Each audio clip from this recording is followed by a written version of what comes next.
G20 पे करोड़ों अरबों रुपए खर्च कर सकते हैं, सोने चांदी के बर्तनों में उनको खाना खिला सकते हैं, बेवजह बने बनाए रोडों को बनवा सकते हैं। जहाँ उनके 18 लाख रुपए लग रहे हैं वहाँ 25-25 लाख दिखा रहे हैं। आशाओं को देने के लिए उनके पास पैसा नहीं है।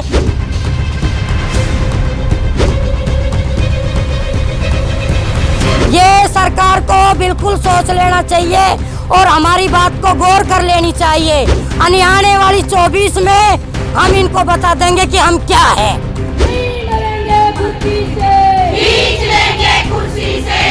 24 घंटे आशा वर्कर काम करती है। जब भी आशा वर्कर के पास कॉल आती है, चाहे वो रात हो चाहे दिन हो, अपने बच्चों को नहीं देखती, लेकिन वो पेशेंट को लेकर स्वास्थ्य विभाग तक जाती है।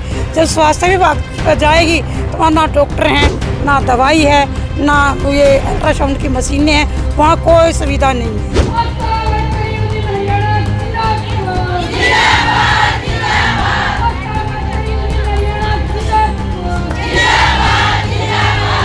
और जो बहन जी शहीद हुई हैं पुलिस की धक्का मुक्की से, वो भूखी प्यासी, उनके पर्स खोसली, उनकी रोटी खोसली, उनकी पानी की बोतलें खोसली, वो पानी पानी पुकारती चली गई और भूखी प्यासी वो बेहोश होकर धक्का मुक्की से पुलिस के उससे डर से वो बेहोश होकर हमने अगले उसी दिन हॉस्पिटल में एडमिट किया। अगले दिन बहन जी खत्म हो गई।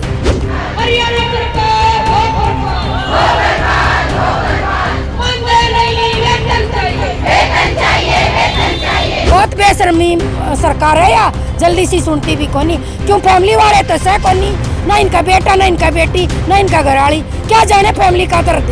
सरकार ने तो माननी पड़ेगी, मानेंगे। जब हम बढ़ा सकते हैं तो हम गिरा भी सकते हैं। ठीक, जहाँ हम बैठते हैं वहाँ कितना गंद हो रहा है और झाड़ू निकाल के हम बैठते हैं। यहाँ पानी की हमारी कोई सुविधा नहीं है, बाथरूम की कोई सुविधा नहीं है, और डीसी सर कभी भी हमारे पास नहीं आके आश्वासन दिया कि बहनों तुम क्यों बैठी हो, क्या रीजन है, क्या है।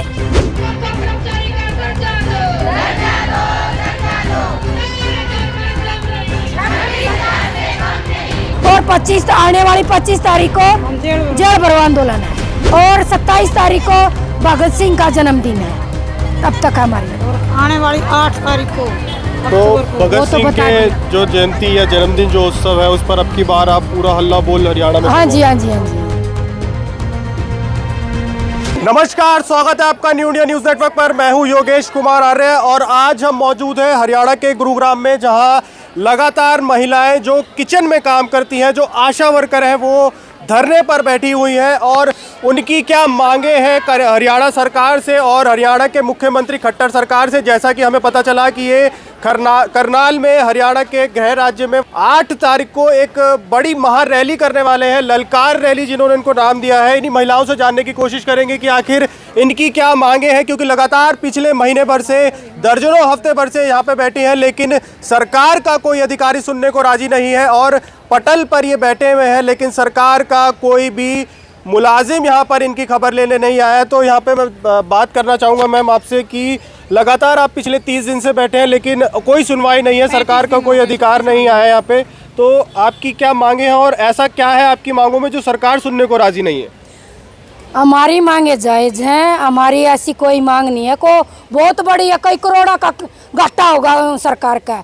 हमारी जायज़ मांगे हैं 26,000 न्यूनतम वेतन दिया जाए, आशा वर्कर को कर्मचारी का दर्जा दिया जाए, महंगाई भत्ते के साथ जोड़ा जाए, ESI PF लागू कराया जाए और 65 साल उम्र हो रिटायरमेंट की और 5 लाख रिटायरमेंट पर दिया जाए और जो हमारी ड्रेस है उसके 2,000 फिक्स किए जाएँ, यानी 2,000 बढ़ाए जाएं और आशा फैसिलिटेटर की जो विजिट है उनकी विजिट के पैसे बढ़ाए जाए और फिक्स जिस प्रकार हमें फैसिलिटेटर काम करती हैं उसे फिक्स वेतन दिया जाए। हरियाणा के सबसे बड़े अधिकारी के सामने आप धरना दे रहे हैं, लगभग 30 दिन हो गए, डीसी का कार्यालय है, डीसी आते भी होंगे, देखते भी होंगे, लेकिन उसके बावजूद दर्जनों हफ्ते भर हो जाते हैं, 30 दिन हो जाते हैं, लेकिन कोई सुनवाई नहीं।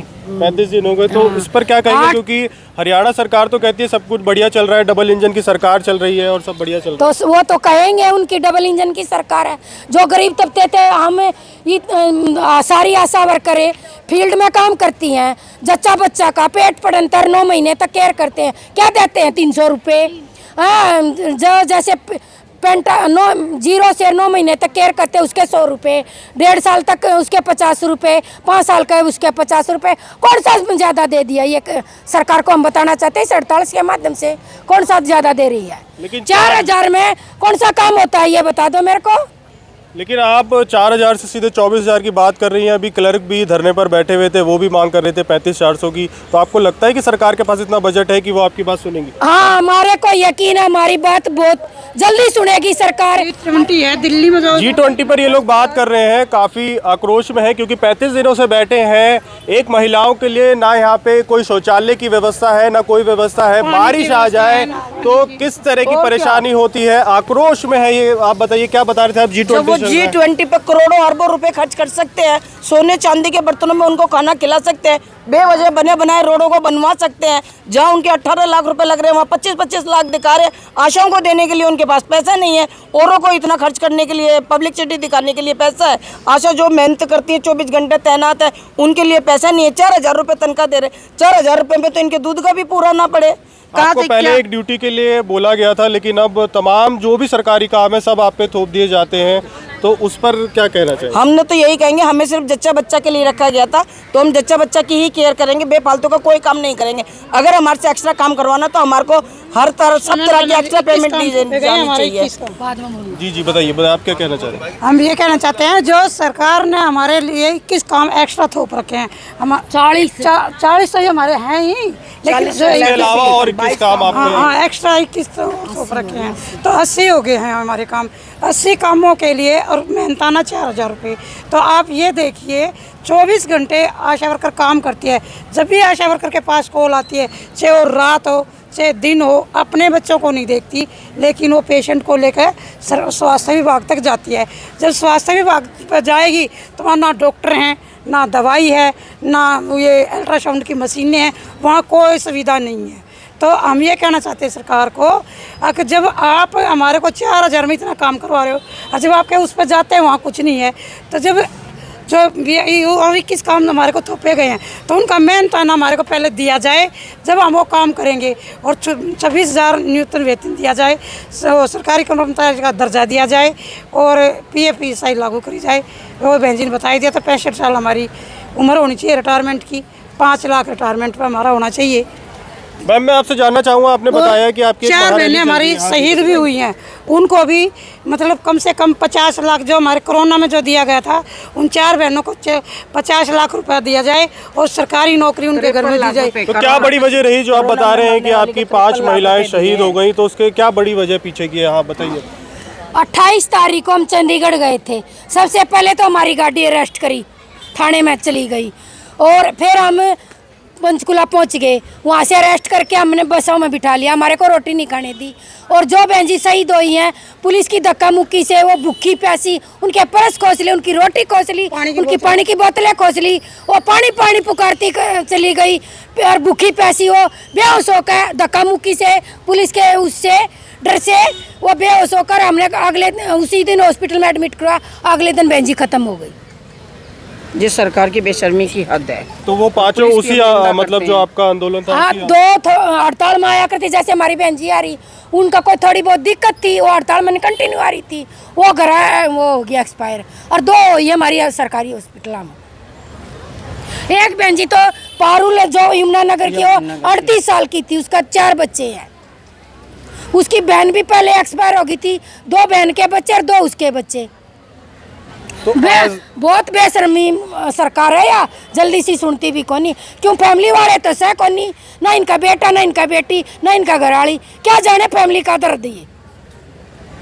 तो आपने सुना कि इन्होंने बताया कि इनके जो 5 जो साथी हैं वो एक्सपायर हो गए। ये डबल इंजन की सरकार, ऐसी डबल इंजन की सरकार नहीं चाहिए हरियाणा को, क्योंकि अगर किचन से महिलाएं निकलकर और एक अपनी मांगों को लेकर सड़क पर बैठी हैं, और अगर कोई वो एक आंदोलन कर रही है ताकि इनकी आवाज़ सरकार तक जाए, और उसके बीच में अगर 5 महिलाओं को शहीद हो जाना पड़ता है जैसा कि इन्होंने बताया, तो शर्म आनी चाहिए ऐसी सरकार को, और ध्यान देना चाहिए पटल की ओर कि महिलाओं की आवाज़ क्या है। क्योंकि ये लोग वही लोग हैं जो आम जनता के लिए काम करते हैं। ये वही आशा वर्कर हैं जो जच्चा बच्चा से लेकर और सरकार के तमाम काम करती है। और भी महिलाएं यहाँ पे मौजूद हैं, इनसे भी जान लेते हैं। इनसे जान लेते हैं। जी मैम बताइए, क्योंकि सरकार के लिए जैसे 35 दिन हो गए हैं, मुझे लगता है कि और आपको मेहनत मशक्क़त करनी पड़ेगी, क्योंकि बिना मेहनत मशक्क़त के मुझे नहीं लगता कि सरकार बहुत जल्दी से सुन लेती है। क्योंकि क्लर्कों का भी आंदोलन चला, फिर आपका 35 दिन से आंदोलन चल रहा है। आपको लगता है कि सरकार आपकी बात सुनेगी और आप 9 तारीख को आप एक बड़ा रैली भी करने वाले हैं? सरकार ने तो माननी पड़ेगी, मानेंगे। जब हम बढ़ा सकते हैं तो हम गिरा भी सकते हैं, ठीक। और यहाँ डीसी साहब के आगे हम बैठे हैं तो यहाँ सफाई कर्मचारी कौन सफाई करता है? देखो बैठे हैं यहाँ पे डीसी साहब, अगर इनकी सफाई को देखे तो ये कहते हैं कि डीसी है। जहाँ हम बैठते हैं वहाँ कितना गंद हो रहा है और झाड़ू निकाल के हम बैठते हैं। यहाँ पानी की हमारी कोई सुविधा नहीं है, बाथरूम की कोई सुविधा नहीं है, और डीसी सर कभी भी हमारे पास नहीं आके आश्वासन दिया कि बहनों तुम क्यों बैठी हो, क्या रीज़न है, क्या है। तो क्या उनका कोई फर्ज नहीं बनता है? हमारे दरवाजे पे अगर कोई आदमी बैठेगा तो हमारा बूझने का बनता है, भाई तुम्हें क्या समस्या है, तुम्हारी समस्या को हम सोल्व करेंगे और आगे पहुंचाएंगे। तो ये सरकार इतनी निकम्मी है, 4000 में हमसे काम करवाना चाहती है, ऑनलाइन काम करवाती है हमारी बहनों से, और हमारा कर दो 40,000, चाहे हम करें चाहे हमारे बच्चे करो। ये सरकार 4000 में और हमारे से इतने काम करवाती है, दिन और रात का हमें पता नहीं रहता, हम अपने बच्चों को भी टाइम नहीं दे सकते। ये सरकार गंदी सरकार और घिनौनी सरकार है ये, और हम बना सकते हैं तो हम बिगाड़ भी सकते हैं, तोड़ भी सकते हैं।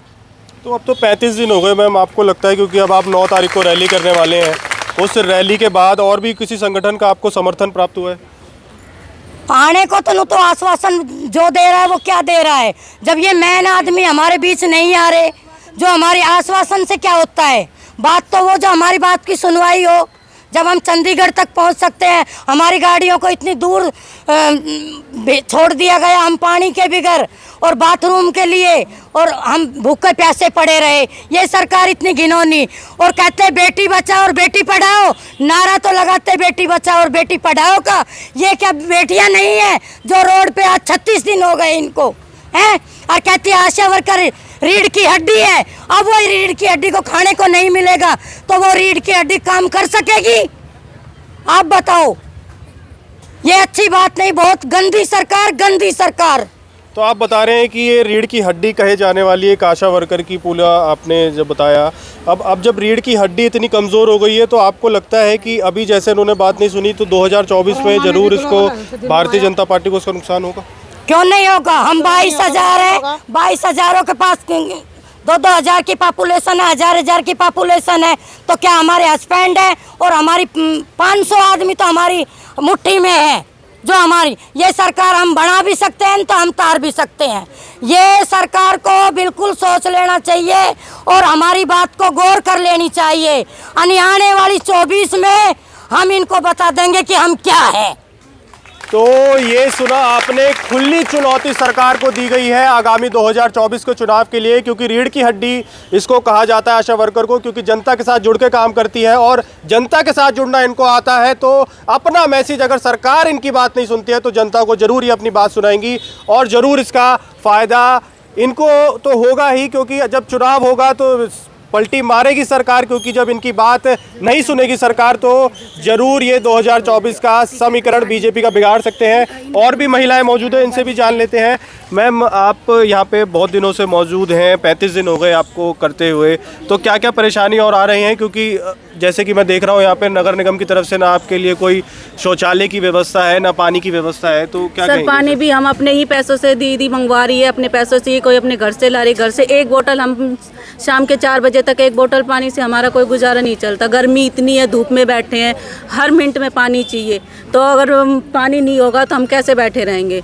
और जच्चा बच्चा का काम हमारा इतना दिन में खत्म, पता नहीं दिन में 10 फ़ोन आते हैं, 20 फ़ोन आते हैं, कब टीका लगेगा। 8 तारीख से अब तक हड़ताल पर बैठे हैं तो जच्चा बच्चा की मृत्यु हो रही है हमारी में 8 तारीख से, और आज हमारी 12 तारीख हो गई है। जब से कि कम से कम घरों में ही जाके आशा वर्कर जाती थी पहले, जब जच्चा बच्चा का काम करती थी। अब ANC की मृत्यु भी हो रही है, बच्चे भी जो जन्म ले रहे हैं जन्म नहीं ले पा रहे, घर पर ही डिलीवरी हो रही है। जो घर पर डिलीवरी हो रही है उस बच्चा ख़त्म भी हो रहा है कई कई। तो आपको भी कॉल आते हैं क्योंकि जब आप यहाँ पर हैं तो ऑब्वियसली जो हाँ आपके जी सर, हाँ जी, बहुत से कॉल आते हैं कि हमारा टीका कब लगवाओगे, हमारे बच्चे की टीका रह रहा है, हमारी एनसी के टीके कब लगवाओगे। पर हमारे पास कोई जवाब नहीं सर। हम यही कहते हैं हम हड़ताल पे हम कोई काम नहीं करेंगे। जब सरकार हमें कोई मानदेय नहीं देगी तो हम काम क्यों करेंगे।